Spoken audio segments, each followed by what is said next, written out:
Na zasjedanje u Jajce stizale su delegacije predstavnika naroda iz svih krajeva Jugoslavije.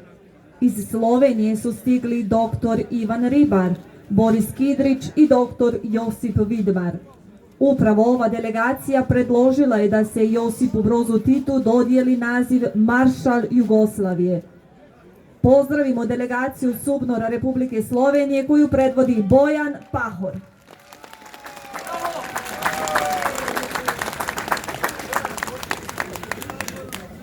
Poštovane borke, borci Narodnooslobodilačkog rata, drugarice i drugovi. Dozvolite nas da vas iskreno pozdravim u ime Zveze borcev za vrednote narodnooslobodilnega boja Slovenije i u svoje lično ime i da vam čestitam ovaj veliki praznik, godišnjicu rođenja Jugoslavije. Pred nama je 2020. godina u kojoj ćemo u mnogim našim gradovima slaviti 75. godinu od kraja Drugog svjetskog rata, pa tako će biti i u Ljubljani. Članovi Slovenačke boračke organizacije ulažemo sve napore da se ne zaboravi jedno od najtežih poglavlja u povijesti naših naroda. Gorela su sela, streljani su Italijci, ljudi su umirali u logorima i zatvorima. Bilo bi toga i više da se naši na smrt osuđeni narodi nisu odlučili za otpor.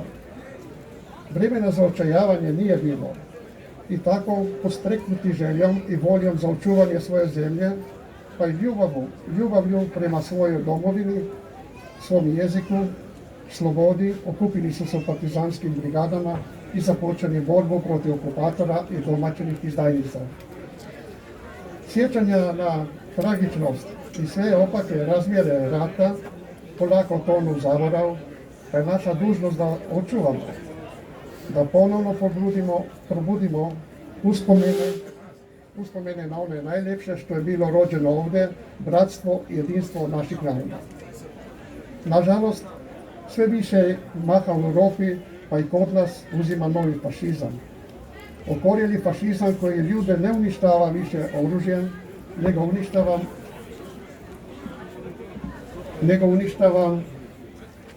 nego uništavanjem naše privrede, podizanjem novih robnih kuća koje mane svojom svjetlošću i koje naše obespravljene radnike koje rade za sramotno niske plaće pretvara u robove. I zbog toga moramo okupiti sve svoje snage i našim mladim generacijama kao i sebi obezbediti čovjeka vrijedan život u miru, prosperitetu i blagostanju. Svaki narod ima pravo da sam odlučuje o svojoj sudbini i da se odupre svima koji nas porobljavaju i u ime sebičnih interesa međunarodnih korporacija i nenasitljivih kapitalista.